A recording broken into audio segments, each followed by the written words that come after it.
হাবার গল্প। এক ছিল হাবা। নাম হাবা হলে কি হবে? হাবার ছিল অনেক বুদ্ধি। হাবার সংসারে এক বুড়িমা ছাড়া আর কেউ ছিল না। হাবা ধান লাগিয়েছে। সারাদিন তার ধান পাহারা দিতেই কেটে যায়। একদিন এক বাঘ হাবার বাড়ির পাশ দিয়ে যাচ্ছিল। মানুষের গন্ধ পেয়ে সেই বাঘ তো মহা খুশি। হাবার কাছে এসে বলল, এই তোর নাম কি রে? হাবা তখন ভয়ে ভয়ে বলল, হুজুর আমার নাম হাবা। বাঘ তো হেসেই বাঁচে না। হাবা? মানুষের নাম আবার হাবা হয় নাকি রে? যাক, বেশ বেশ, তোর নামটা আমার পছন্দ হয়েছে। আয় কাছে আয়। জানিস, অনেক দিন মানুষের গোশত খাওয়া হয় না। হরিণ মুরগি খেতে খেতে মুখ পচে গেছে। তোকে খাবো এখন, বুঝলি? হাবা অনেক কষ্টে ঢোক গিলে বলল, হুজুর খাবেনই যখন, তখন একটু সময় দেন, মাঠ থেকে বিদায় নিয়ে আসি। এই বলে হাবা বুদ্ধি করে একটা ফাঁস বানিয়ে এনে বাঘকে বলল, হুজুর দেখেন, আপনার জন্য কি সুন্দর মালা বানিয়েছি। এটা পরলে আপনাকে যা মানাবে না। বোকা বাঘ তো মালা পেয়ে খুশিতে ডগমগ। যেমন মাথা ঢুকিয়েছে অমনি হাবা ছুটতে ছুটতে গেছে রাজার কাছে। রাজামশাই, রাজামশাই, আমি না একটা বাঘ ধরেছি।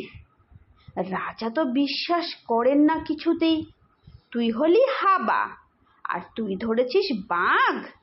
হ্যাঁ রাজামশাই, শিগগির চলুন। রাজা তখন বুদ্ধি করে বন্দুকটা সাথে নিয়ে চলল। ওদিকে বাঘ তো মালা পরে মহা খুশি। কিন্তু জানো তো, বাঘেরা আবার বন্দুকের গন্ধ পায়। ওহ, মনে হচ্ছে গুলি গুলি গন্ধ। বাঘ এক টানে ফাঁস টাস ছিঁড়ে দে দৌড়। দৌড়াতে দৌড়াতে বনে ঢুকে পড়েছে। সামনে ছিল আরো 6টা বাঘ।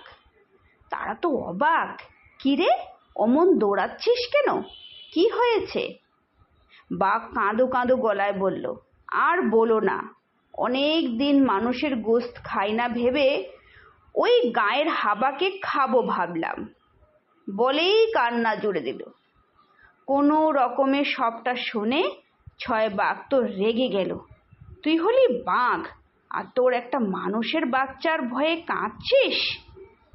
ইজ্জত আর কিছু থাকলো না রে।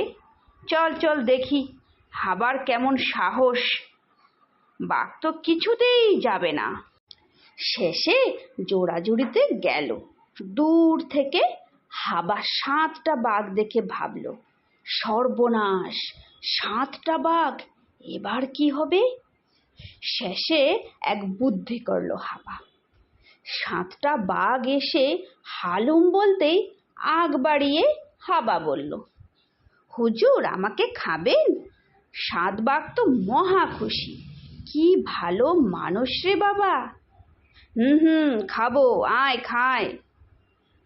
হাবা করুণ মুখ করে বলল, হুজুর বাড়িতে বুড়িমা আছে, এই ধানগুলো পেকে গেছে, যদি একটু কেটে দিতেন তো গলায় ঢুকিয়ে নিশ্চিন্তে মরতাম। তাহলে মা কি খাবে? 7টা বাঘের মায়া হলো। তারা ঘ্যাঁস ঘ্যাঁস করে দাঁত দিয়ে নিমিষেই সব ধান কেটে দিল।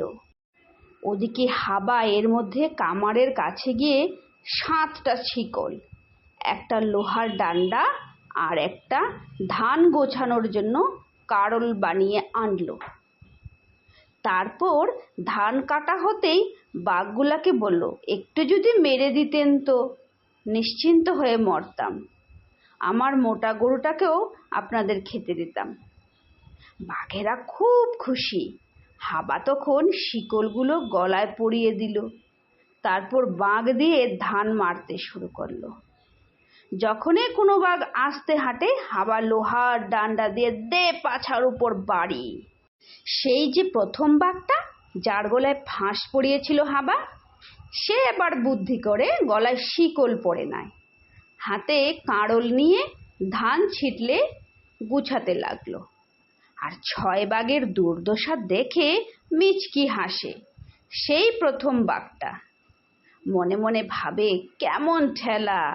বললাম যে হাবা হলো কঠিন জিনিস, বিশ্বাস তো করলা না, এখন বোঝো। হাবা তখন ছুটতে ছুটতে রাজার কাছে গেল। রাজামশাই, রাজামশাই, এবার আমি 7টা বাঘ ধরেছি, জলদি চলেন, বাঘেরা আমার ধান মেরে দিচ্ছে। রাজা তখন গুলি ভরা বন্দুক নিয়ে 7 বাঘ মারতে এলো। বাঘেরা যেই বন্দুকের গন্ধ পেয়েছে অমনি পড়ি মরি করে দে ছুট। পালাতে পালাতে বনের মধ্যে এসে হাঁপাতে হাঁপাতে দেখে প্রথম বাঘটা সেই কাঁড়ল নিয়েই পালিয়ে এসেছে। আসলে বন্দুকের গন্ধ পেয়ে বাঘের কি আর হুঁশ ছিল?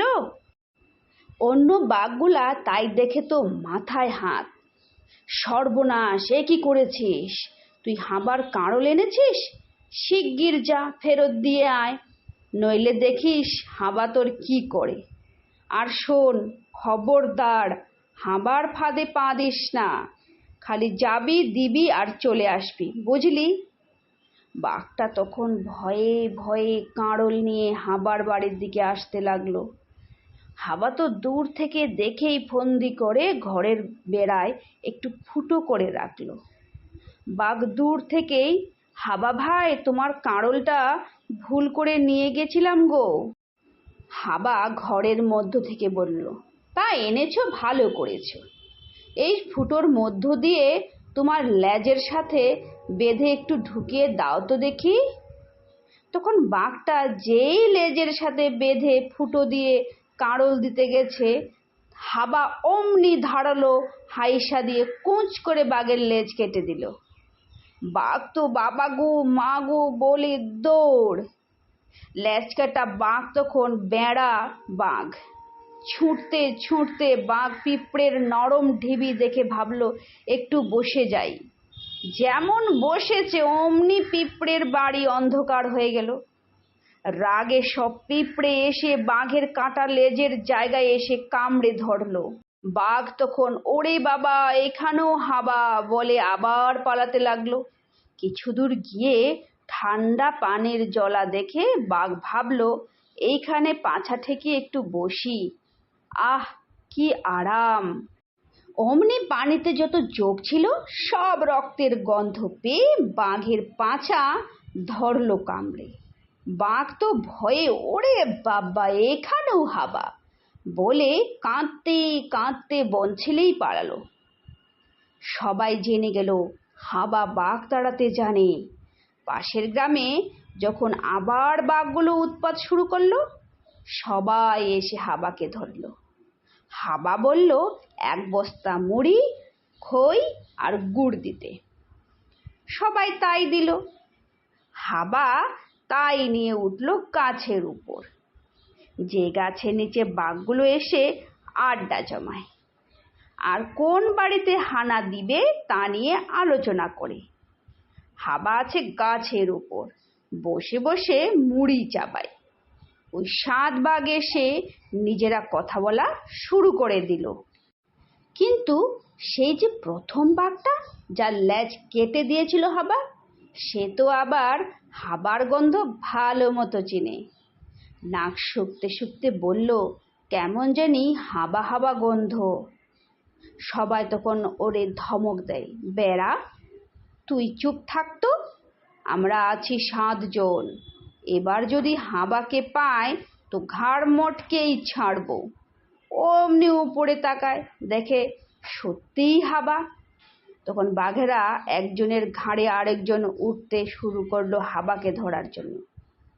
বেড়া বাঘ আবার বুদ্ধি করে নিচে থেকে গেছে, আমি বাবা নিচে থাকবো, তোরা হাবাকে ধর, আমি ধরছি না। এবার হাবা তো দেখে মহাবিপদ, বুদ্ধি করে ছড়া কাটা শুরু করলো। ঘুরতরে তলের খড়ি, ধরতরে তলকার বেড়ি। তলকার বেড়া। বাঘ ভাবলো, সর্বনাশ, আবার আমাকেই ধরতে বলছে, ওরে বাবা আমি গেলাম বলে পিছলের নিচ থেকে যেই পালাতে গেছে অমনি সব বাঘ হুড়মুড় করে পড়বি তো পড় এক একজনের ঘাড়ে। কারো হাত ভাঙলো, কারো ঘাড় ভাঙলো। বাঘেরা দেশ ছেড়েই পালালো। গায়ের মানুষ খুশি হয়ে হাবাকে রোজ একটা করে মুরগি দিতে লাগলো। আর হাবা মনের সুখে বুড়িমাকে নিয়ে শান্তিতে বাস করতে লাগলো। সমাপ্ত।